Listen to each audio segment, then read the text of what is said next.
Գյուրջան Կասկադ, հասանելի բնակարաններ 65 ամիս մարման ժամկետով։ Որպես տնտեսագետ ինչպես է գնահատում Սամվել Կարապետյանի հեծը պետականացնելու նախագիծը եւ տեղեկություններ կան, որ հիմա էլ իր տաշիր ընկերությունների գրասենյակում են խոզարկություններ անում, Փաշինյանը նոր ստատուս է գրել, որ այն հեծյային աշխատակիցները, որոնք կմասնակցեն ամսի 4-ի 7-ին աշխատանքից կազատվեն եւ այլն։ Ինչու է այդքան վախենում Սամվել Կարապետյանից, եթե նրանից որևէ վտանգ չի զգում, ինչպես ինքն է ասում, պետությունը իր հարցերը կլուծի։ Ես դա շատ վատ եմ գնահատում, որպես երևույթ, դա շատ վատ եմ գնահատում ընդհանրապես տնտեսագիտական իմաստով եւ վատ եմ գնահատում նաեւ մասնավորապես, որովհետեւ եթե հեծը պետականացվի, ապա շատ կարճ ժամանակ հետո մենք ունենալու ենք խնդիրներ եւ թանկացումների իմաստով եւ հոսանքի մատակարարման իմաստով եւ բոլոր իմաստներով մենք խնդիրներ ենք ունենալու, նաեւ խնդիրներ ենք ունենալու այլ իմաստներով, միջազգային ասպես կոչված ինստիտուտներ, բաներ պիտի պաշտպանեն։ Ես կարծում եմ սեփականության իրավունքը այն օրենքները, որոնք այսօր մենք ունենք առանց այս նախագիծը, որ քվեարկվեց այսօր առաջին թերթում, այն օրենքները, որ մենք ունենք օրենսդրությունը, լրիվ բավարար է ցանկացած բնական մենաշնորհի հետ կապված աշխատանքները տանել այնպես, որ լինի մաքսիմալ ընդունելի հասարակության համար եւ պետության համար։ Ինչ ես անում։ Դու նստում ես, դու ունես հանրային ծառայությունների ինքնավար հանձնաժողով ունես։ Ինքը հանրային ծառայությունների ինքնավար հանձնաժողովը ուսումնասիրում է ամեն ինչը եւ գնահատականներ է տալիս։ Եվ անդադ սեղմում, ասում չեպի գինի չսնես։ Ինչի՞ Վրաստանում այսքան մեր մոտ այսքան հիմնավորում է գալիս, հիմնավորում ընդունում կամ չի ընդունում, իջեցնում է գինը, գալիս է այնպեսի պահ, որ արդեն Սամվել Կարապետյանը որոշում է, որ չէ, այս բիզնեսը իր համար ձեռնտու չի կամ ինքը այս բիզնեսից այդքան լավ չի հասկանում, ծախում է ուրիշին, ուրիշն է գալիս եւ կառավարում է։ Ձևերը կա, այսօր այդ օրենքները կա։ Իսկ սա կոչվում է բան, ռեկետ։ Այո։ Այսպես դժգոհություններով առաջնորդվենք, օրինակ վիոլա ջրից էլ դժգոհություններ կան, գազից էլ կան։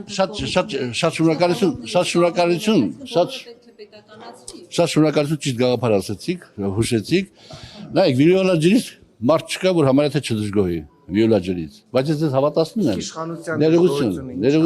ներողություն։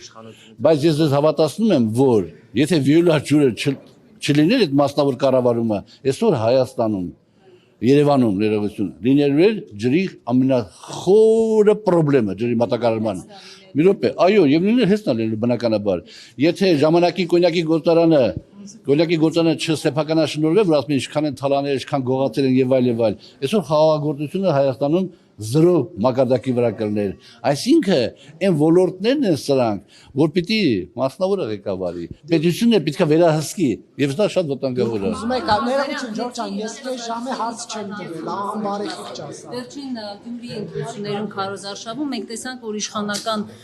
իշխանությունը այսպես իր ռեսուրսները օգտագործելով տարբեր մարզերից անգամ Երևանից մարդիկ էին տարել Գյումրիի վերջին հանրահավաքին։ Հիմա որոնք գուցե եւ նաեւ իրենց գործատուի աջակցության համար պատմեմ, որ ցանկացած մեկը իր աշխատանքային պարտականությունները կատարելուց հետո, այսպես կոչված, ասենք աշխատանքից հետո կամ հանգստյանորեն իրավունք ունի իր դիրքորոշումը հայտնի այս կամ այն հարցի հետ կապված եւ այստեղ այն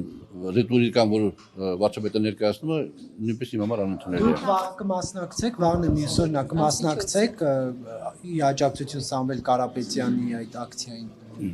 Չէ, չեմ մասնակցի, որովհետեւ ես կարծում եմ, որ Սամվել Կարապետյանը բոլոր դեպքերում այն արտահայտությունը, որ արեց, ինքը չպիտի այդ արտահայտությունն աներ։ Ինչու՞։ Մեծագույն հարգանք ունենալով իր նկատմամբ։ Չէ,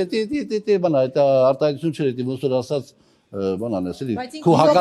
հակառակորդին, ասենք, հնարավորություն տաս